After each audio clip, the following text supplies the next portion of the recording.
Logika informatika hari ini kita lanjutkan dengan pembahasan free and bound variables. Jadi ada variables yang bebas dan ada variables yang terikat gitu ya. Nah, jadi kita lihat di sini bahwa ada satu ekspresi logika yang menyatakan bahwa P, C dan untuk setiap Y, PY, maka Q, Y, maka Q, C.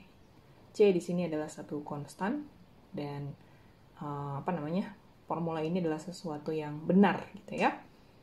Nah, sekarang kita mau fokuskan dulu mengenai variabel yang bebas dan variabel yang terikat. Nah, ceritanya dulu lah ya, ceritanya tuh gini.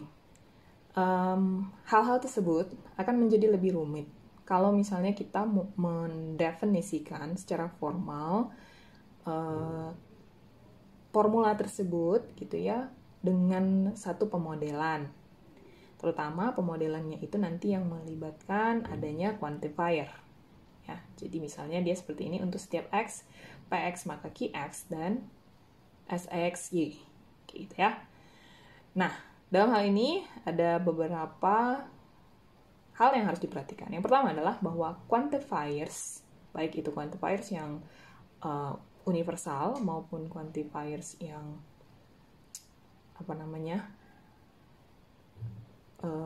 yang untuk sebagian gitu kan ya. Nah, ini memiliki satu subtree, sama halnya seperti negasi. Oke. Satu subtree sama halnya seperti negasi. Kemudian predikat expression itu ditunjukkan oleh P, T1, T2 sama dengan Tn dan memiliki simbol P sebagai simpulnya. Jadi kan kita kalau misalnya menggambar dalam suatu pohon, ya pohon itu kan satu graf.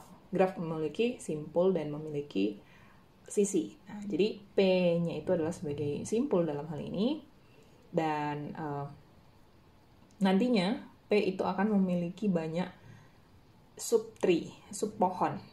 Ya, subpohon itu kita namai dengan term T1, T2, dan seterusnya sampai dengan Tn. Nah, jadi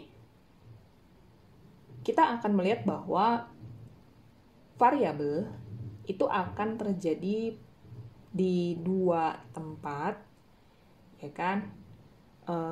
Yang pertama adalah mereka akan berada di quantifiers yang universal, ya kan, ataupun quantifiers yang yang untuk sebagian. Gitu. Misal, jadi dia ditulis seperti ini untuk setiap x, bisa juga untuk sebagian z. Oke. Nah, simpul yang seperti ini akan memiliki satu buah subpohon. Oke. Dan kemudian variabel ini juga akan muncul di saat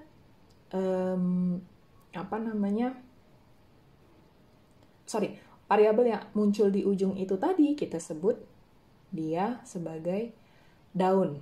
Ya, ingat bahwa dalam satu pohon graf, simpul terakhirnya itu kita sebut sebagai daun.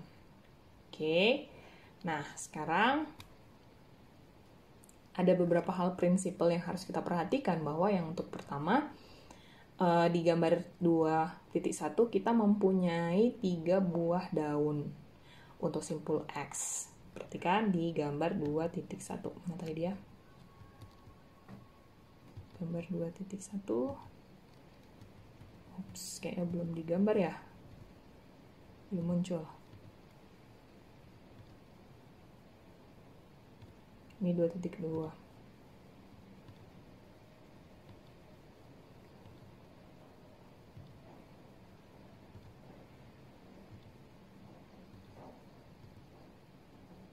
Oke, ini dia gambar 2.1. Oke, di sini daunnya ya, ini daun X, ini juga daun X, ini juga daun X, ini juga daun Y. Maksudnya yang paling ujung itu kita sebut dengan nama daun. Nah, kita kembali lagi ke slide yang tadi. Oke, ini dia. Kelewatan kayaknya. Nah, ini. Oke, nah adanya X itu terikat kepada kuantor yang ini untuk setiap X. Oke, jadi X itu variabel X itu tentu saja dia menjadi terikat terhadap si kuantor universalnya. Nah, terus untuk yang kedua, kalau misalnya quantifier-nya itu adalah untuk setiap X, tapi kemudian pada leaf-nya, pada daunnya terdapat Y. Nah, dalam hal ini, Y-nya itu tidak ada kaitan apapun dengan kuantor yang untuk setiap X. Jadi, dikatakan bahwa Y itu bebas dalam formula tersebut. Oke, Y itu bebas, karena kan kuantor yang digunakan tadi pakai X untuk setiap X, gitu ya. Jadi, ini definition-nya ya, lebih formalnya lagi, tapi ya singkatnya adalah kalau misalnya suatu X itu terjadi di dalam suatu P, di mana P merupakan satu formula dalam predikat logik, maka dia akan terikat dikarenakan adanya kuantor universal dan kuantor eksistensial. Ya, dikarenakan ada kuantor universal dan kuantor eksistensial. Nah,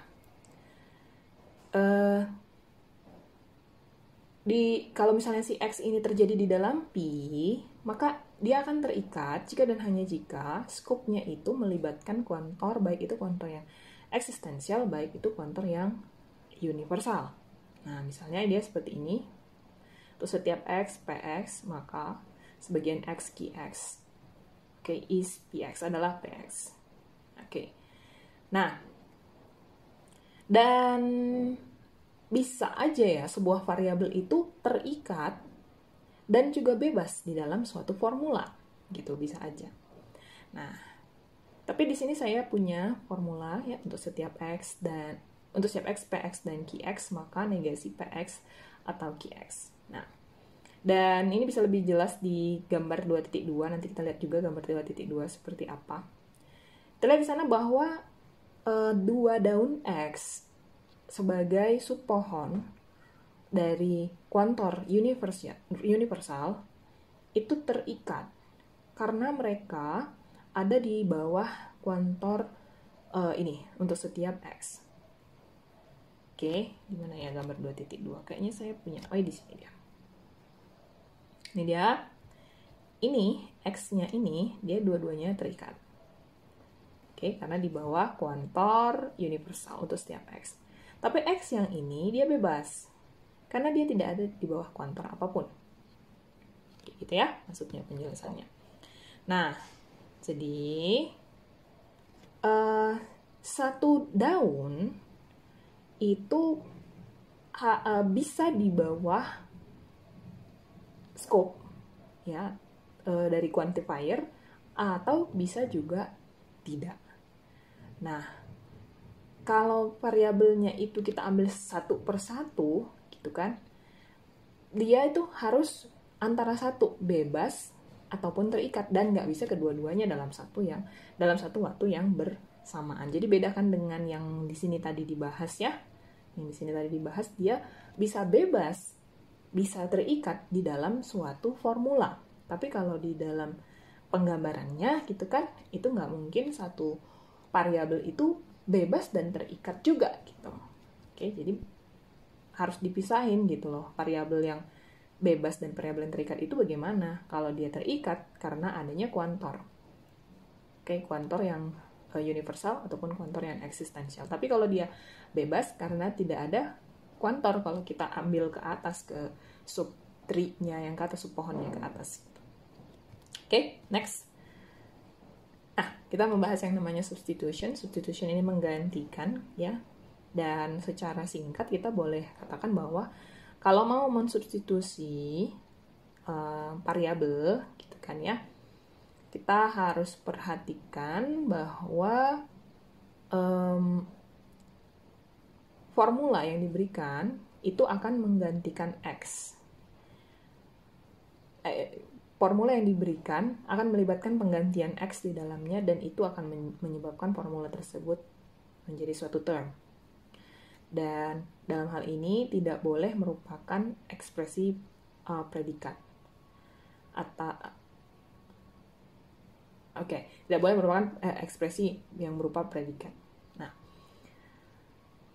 ketika kita mensubstitusikan T untuk X, kita harus membiarkan yang daun-daun yang terikat tadi itu, daun-daun yang terikat tadi itu, karena mereka ada di bawah skup kuantor yang universal ataupun yang eksistensial. Yang tidak berada di bawah kuantor, itulah yang boleh disubstitusi, gitu singkatnya ya. Tapi kalau dia di bawah kuantor, itu nggak bisa disubstitusi. Nah, bagaimana substitusi tersebut diberikan oleh definisi 2.7? Kalau misalnya kita punya variabel X, kita punya term T, kita punya formula P, maka kita mendefinisikan P TX ini sebagai formula yang didapatkan dengan menggantikan setiap variabel yang bebas, ya, variabel X yang bebas, di dalam P dengan menggunakan T. Ingat T-nya itu tadi term ya. Nah, kalau gitu, F adalah fungsi dengan 2 argumen dan P ini adalah formula yang parse tree-nya diberikan oleh gambar 2.1. Maka fxy itu adalah term, kemudian P fxy x itu merupakan P lagi. Nah, ini benar adanya karena X itu terikat di dalam P dan tidak ada satupun dari mereka yang perlu disubstitusi. Ya, itu di gambar 2.1. Manakah gambar 2.1?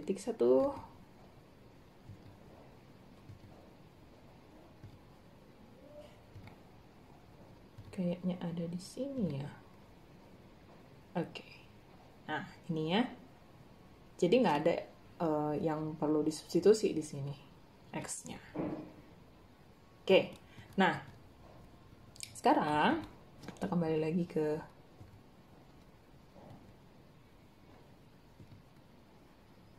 ternyata ada di gambar sebelahnya ya, saya ngapain mundur terlalu jauh. Nah, ini tadi gambarnya ya, yang 2.1. Sekarang kita misalkan P adalah satu formula ya yang memiliki parse tree di gambar 2.2. Di sana terdapat satu X yang free di dalam P. Jadi kita akan mensubstitusikan parse tree fxy terhadap daun yang ada X yang bebas ini tadi. Sehingga didapatkan gambar parse tree yang baru di gambar 2.3. Maksudnya seperti ini gambar 2.2. Lihat di sana bahwa ini X-nya yang bebas ya. X-nya yang bebas. Nah, kalau misalnya kamu lakukan yang substitusi tadi, gitu kan? Substitusi yang terhadap T, di mana T merupakan term yang melibatkan fxy, fungsi X dan Y, gitu kan? Nanti kita dapat di gambar 2.3 seperti ini. Inilah dia X-nya. X yang kita ganti dengan term fxy. Hanya ini yang boleh diganti, yang ini nggak bisa, karena dia ada di bawah kuantor. Kita balik bentar ke idenya yang tadi itu.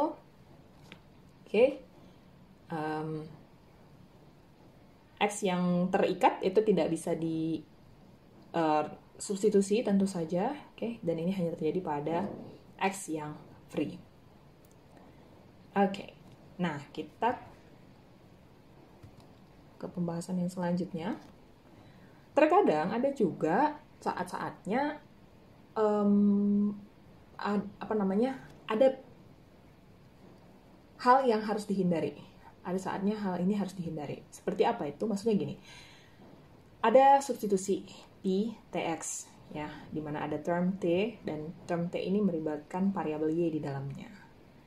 Nah, kemudian ada X yang free di dalam P ini tadi karena dia berada di bawah kuantor eksistensial untuk Y dan kuantor universal untuk Y dalam P. Nah, artinya kuantornya terhadap Y.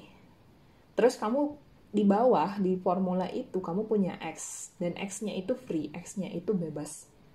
Tapi ini bakalan jadi sulit karena kamu tidak mungkin untuk mensubstitusi si X ini tadi meskipun dia bebas terhadap kuantornya gitu.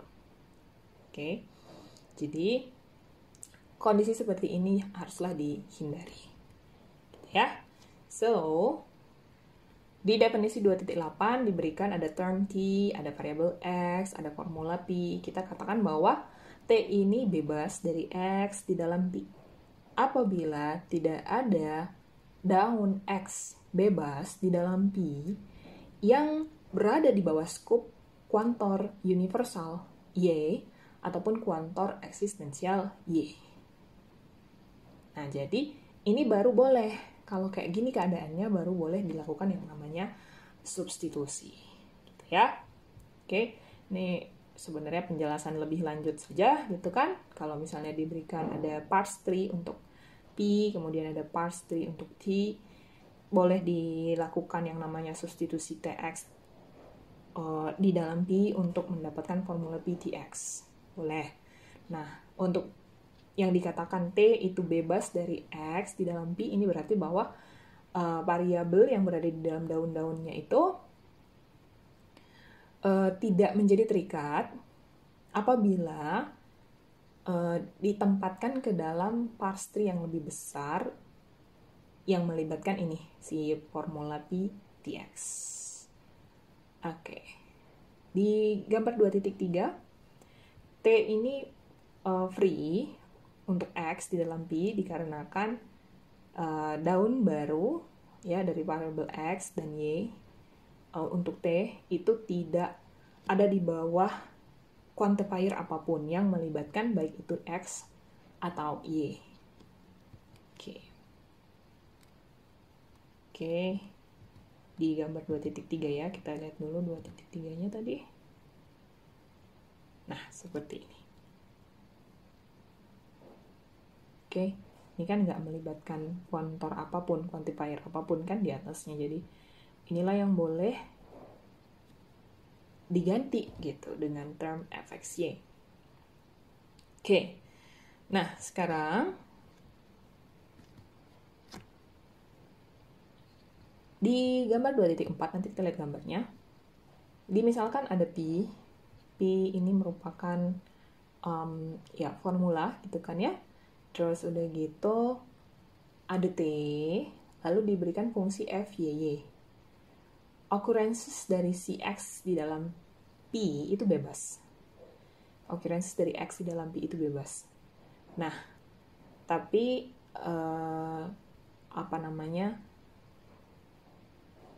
kalau misalnya dia gambarnya itu, tunggu, mungkin lebih jelas seperti ini ya.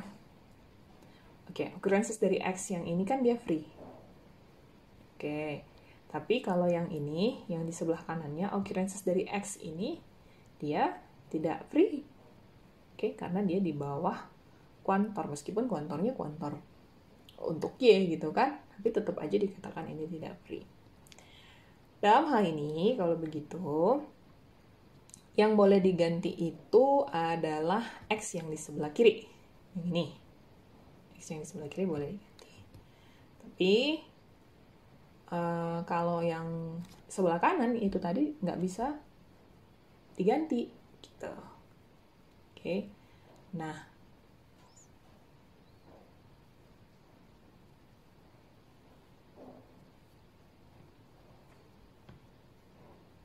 oke. Terus kita kan tadi mau lihat ini ya, yang FYY-nya ya. FYY-nya. Gimana dengan FYY-nya? Oke, dalam hal ini FYY-nya itu tidak free. Oke, FYY-nya tidak free. Karena ada ini. Quantifier universal, ya kan, untuk setiap Y. Nah, jadi ini menyebabkan substitusi untuk term FYY itu jadinya tidak memungkinkan gitu kan, karena kan yang bebasnya justru X-nya gitu. Di sini Y-nya justru yang terikat. Seperti itu ya. Oke, jadi ini mungkin penjelasan lebih lanjutnya untuk penjelasan dari bebas dan terikat itu tadi. Boleh kalian baca, boleh kalian pahami lagi. Dan sepertinya itu saja untuk hari ini, untuk mengakhiri pembahasan kita. Atas perhatiannya. Saya ucapkan terima kasih dan sampai bertemu lagi di pembahasan selanjutnya.